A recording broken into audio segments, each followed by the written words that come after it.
All right, we're back on the bench.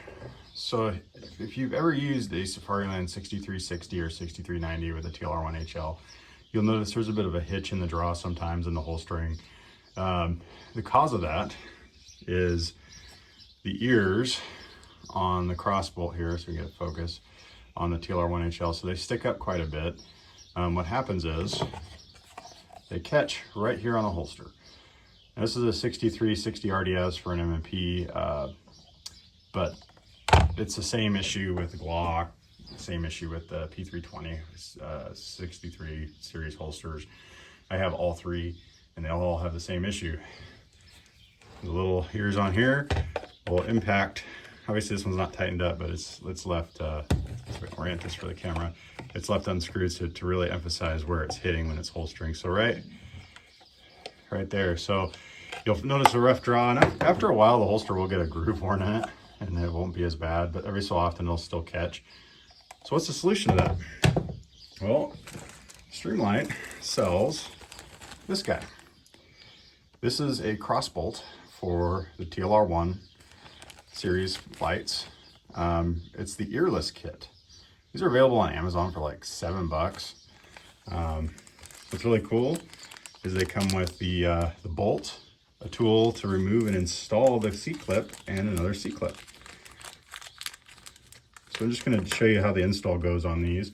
I already installed it on the MMP here. This is a TLR-1 HL, it's FDE version. It's got a P320 key in it for my M17. But you need to tighten the thumb bolt first. Get it nice and snug. And then what I like to do is loosen this C-clip with a tiny flat-bladed screwdriver.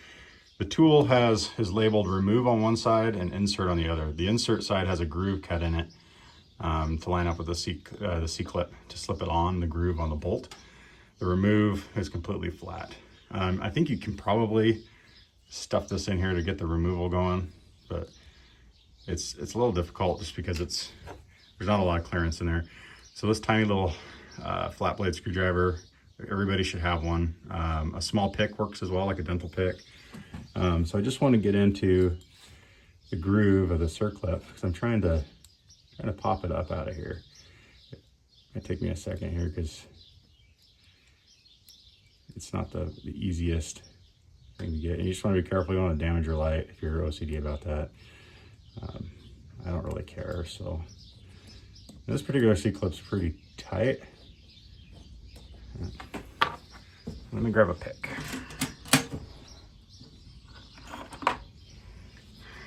Got a pick.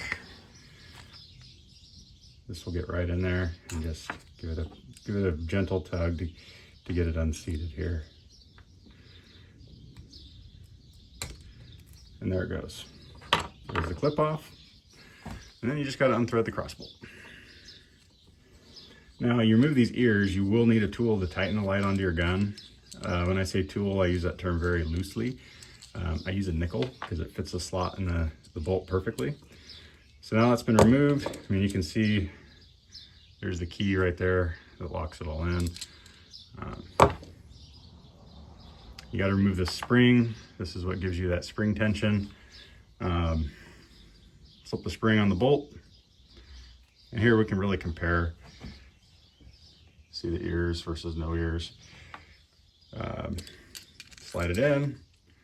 You got to get it all the way through all the holes and start threading because this guy's threaded. You want to be careful not to cross thread, so it should thread easy. If it's not threading easy, adjust how you're doing it.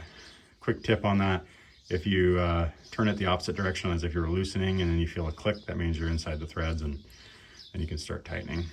Or you just loosely push it. It should be smooth and easy. You don't want to damage the aluminum in that keyway. All right, so there's a little tiny groove right there on the bolt. It's got to line up with the C-clip. And again, I think it's awesome. Streamlight includes a tool and another C-clip, so if you happen to lose the original one when you take it off, you're not up a creek. I'm just reusing the original one, and I'll keep the other one as a spare. There it is. It's on there. So again, you can't really get much of a purchase on this to tighten it without the ears, but it'll smooth up the draw quite a bit. since it's not going to hitch on the holster anymore. I always recommend using a nickel or something anyways to tighten and remove it, because if you don't tighten it enough, the odds of it going flying downrange are pretty good. So then I like to hold on to the spare parts.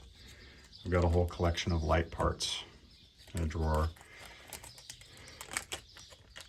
And they give you, it comes in a nice little baggie, so you don't have to worry about losing anything. Just Streamlight's really good about value on their products. So here it is on an M&P. You can see it's nice and flush. And then of course with the holster inserted, nice and smooth, like there's no drag at all. And so it's this piece right here that contacts the grip of the gun. That is what the ears on the crossbolt will drag on. This will solve your problem if that's an issue for you. Or if you don't care, just let the light wear a groove in the plastic on the holster. It's not going to hurt it any, but it's nice and smooth there. I like to have nothing in the way of my draw, so this is nice. And this bolt is exactly the same as the eared one. They just milled the ears off. And there's a little bit of a proud surface on there. Gives you just a little more purchase area for your tool to remove and install the light. Overall, simple modification to make your life easier with one of these holsters. And you can see on the draw here, I gotta manually focus this. You can see right there, that bolt is where it would contact that with the ears on it, where without the ears, it's not a problem. Till next time.